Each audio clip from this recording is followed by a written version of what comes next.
नमस्कार, आप देख रहे हैं हल्ला बोल टीवी। मैं हूं नितेश तिवारी। आपके लिए हम लेकर आए हैं सबसे बड़ा एग्जिट पोल। सिर्फ यह नहीं बताएंगे कि कौन जीतेगा कौन हारेगा, हम आपको ये बताएंगे कि किस जाति का वोट जो है किसको सबसे ज्यादा मिला है। हमें बताएंगे इस विषय पे हल्ला बोल टीवी के editor in chief Deepak Sharma. देखिए, भारतीय जनता पार्टी जीत रही है चुनाव। हाँ, जो एग्जिट पोल आया है हमारे सामने उसके मुताबिक बीजेपी को बढ़त मिल रही है, लेकिन जीत का मार्जिन कम होगा और 2 नंबर पर प्रशांत किशोर रहेंगे।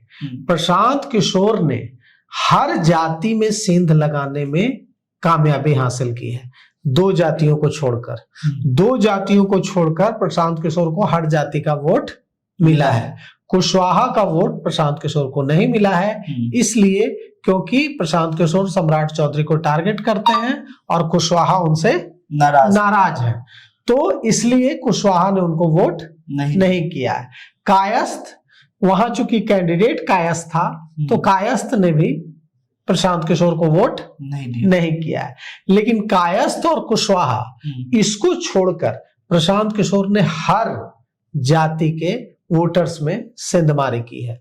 उनको सबसे ज्यादा वोट जिन 2 जातियों से मिला है उनका नाम है ब्राह्मण और भूमिहार। जो भूमिहार ब्राह्मण लिखे न जाने से नाराज था, लगता है सारी नाराजगी यही प्रकट कर दी है। तो भूमिहारों ने और ब्राह्मणों ने, नाराज ब्राह्मण और नाराज भूमिहारों ने वोट दिया है। पूरा नहीं दे दिया है, लेकिन अच्छा खासा वोट ब्राह्मणों और भूमिहार कह सकते हैं। नहीं, उतना मिल जाता तो चुनाव जीत ही जाते प्रशांत किशोर। उतना मिला नहीं, लेकिन ब्राह्मणों और भूमिहारों का एक बड़ा चंक प्रशांत किशोर को मिला है। मुसलमानों का भी मिला है। और आश्चर्यजनक, सुन लीजिए, अभी तो कहानी शुरू हुई है। यादवों का मिला है। अब ये कौन खेल हो रहा है भाई? तेजस्वी यादव ने इतना पसीना बहाया, रोड शो किया, चाचा भैया बुआ सब किया मतदाताओं को कि एकदम रेखा गुप्ता को जिताना है, और यादव वोट कर दिया। यादवों ने प्रशांत किशोर को, यादवों का एक बड़ा चंक प्रशांत किशोर को वोट मिला है। तो मुख्य मुकाबला यहाँ भारतीय जनता पार्टी के प्रत्याशी नीरज सिन्हा और जन सुराज के प्रत्याशी प्रशांत किशोर के बीच है। जो एग्जिट पोल के नतीजे कह रहे हैं वो ये कह रहे हैं कि नीरज सिन्हा बांकीपुर से अगले विधायक का नाम है। बांकीपुर के अगले विधायक का नाम एग्जिट पोल कह रहा है नीरज सिन्हा, और प्रशांत किशोर नंबर 2 पर रहेंगे।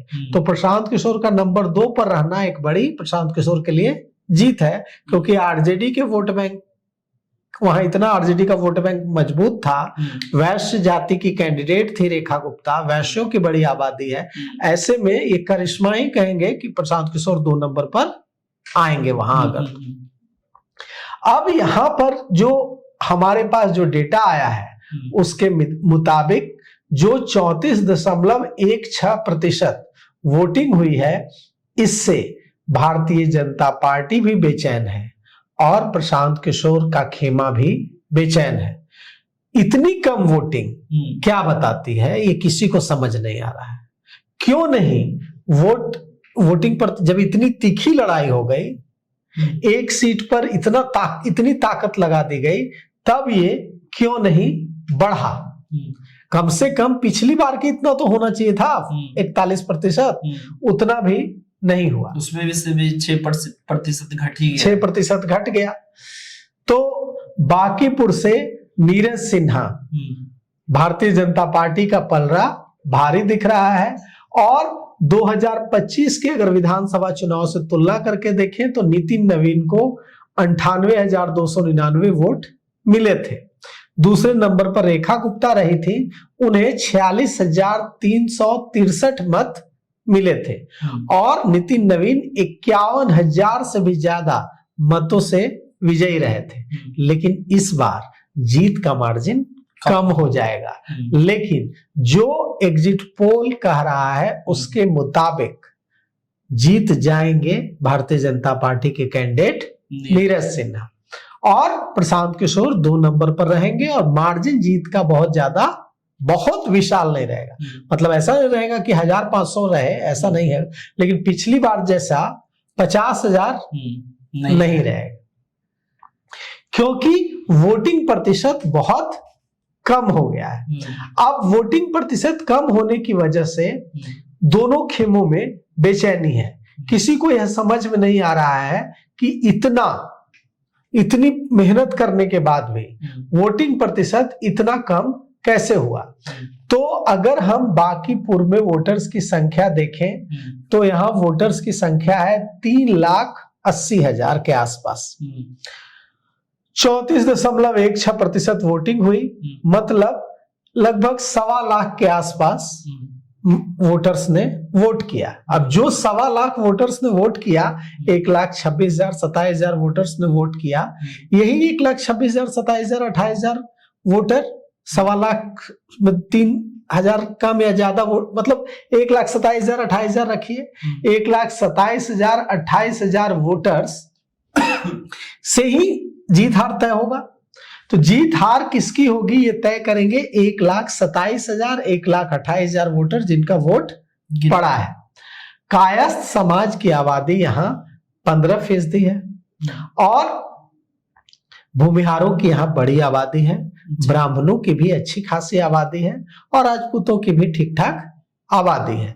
लेकिन भूमिहार और ब्राह्मण यहाँ बहुत अच्छी संख्या में है और इन दोनों को मिलाकर के भूमिहारों और ब्राह्मणों को मिलाकर के इनकी आबादी यहाँ लगभग 20% के आसपास है। दोनों को अगर मिला दें, ब्राह्मणों और भूमिहारों को, तो उनकी आबादी 20% हो जाती है। अब ऐसे में ये जो 20% वोट बैंक है ब्राह्मण और भूमिहार का, इसमें प्रशांत किशोर ने सेंधमारी कर ली है, ठीक ठाक सेंधमारी कर ली है और उनको वोट मिला है, ब्राह्मणों का भी मिला है और भूमिहारों का भी मिला है जी। वैश्य यहां लगभग 12% है और ये भारतीय जनता पार्टी के वोटर्स एकदम रहे हैं और कहा जा रहा है कि वैश्य वोटर्स में सेंधमारी करने में प्रशांत किशोर सफल नहीं हुए हैं।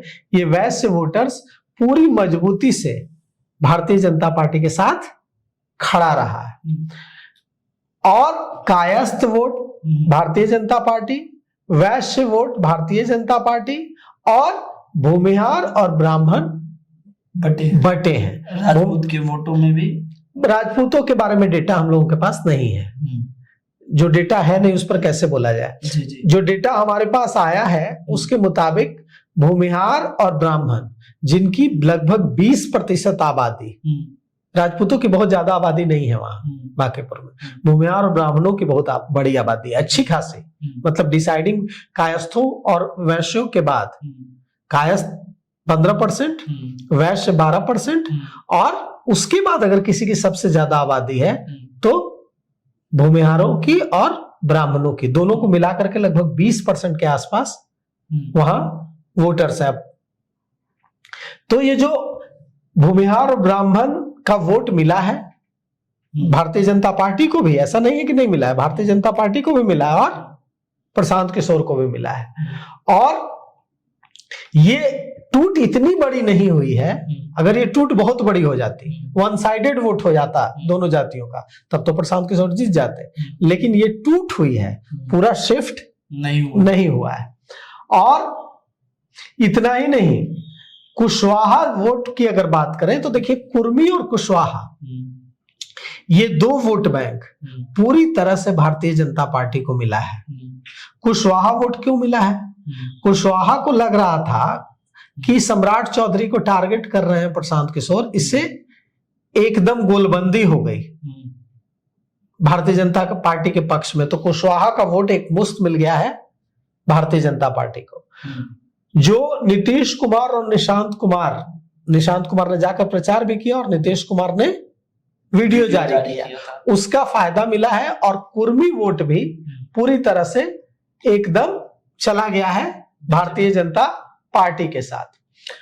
वहां प्रशांत किशोर का कैडर नहीं था, वहां प्रशांत किशोर का बूथ मैनेजमेंट नहीं था, बूथ मैनेजमेंट तो भारतीय जनता पार्टी का था।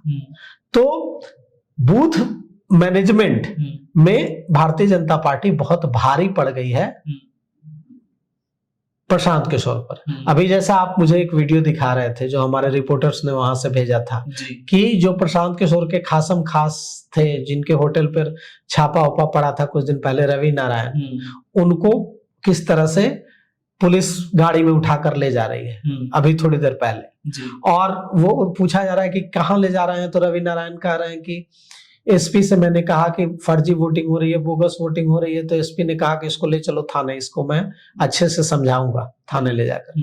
और और उनको, रवि नारायण को पुलिस गाड़ी में बैठाते हुए दिख रही है। पता नहीं ले गई, छोड़ी क्या की पता नहीं, उस वीडियो में इतना ही दिख रहा है। तो बूथ मैनेजमेंट में भारतीय जनता पार्टी भारी पड़ी है, क्योंकि भारतीय जनता पार्टी का संगठन मजबूत है, बहुत पुरानी पार्टी है। वहां प्रशांत किशोर कमजोर पड़े हैं बूथ मैनेजमेंट में। लेकिन एक बात और समझने की जरूरत है कि बाईपोल जो होता है, उपचुनाव जो होता है, इसमें वोटिंग प्रतिशत हमेशा कम होता है। 2006 में बांकीपुर में उपचुनाव हुआ था। 2006 में बांकीपुर में उपचुनाव हुआ था तो वोटिंग कितनी हुई थी? 19.85% मात्र।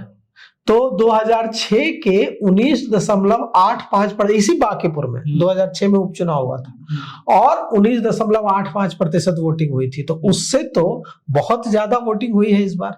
तो बाईपोल में हमेशा वोटिंग कम होती है, लेकिन कम वोटिंग का फायदा हमेशा उसको मिलता है जो पावर में होता है। जब जनता बदलाव का मूड बनाती है तो बड़ी संख्या में बाहर निकलती है, और जब जनता बड़ी संख्या में बाहर निकलती है तो जो पावर में होता है उसको नुकसान होता है। अब यहाँ कम वोटिंग से ये कहा जा रहा है कि जो नाराज मतदाता है भारतीय जनता पार्टी का, जो भारतीय जनता पार्टी का वोटर है और भारतीय जनता पार्टी से नाराज है, वो निकला ही नहीं, वो घर बैठ गया।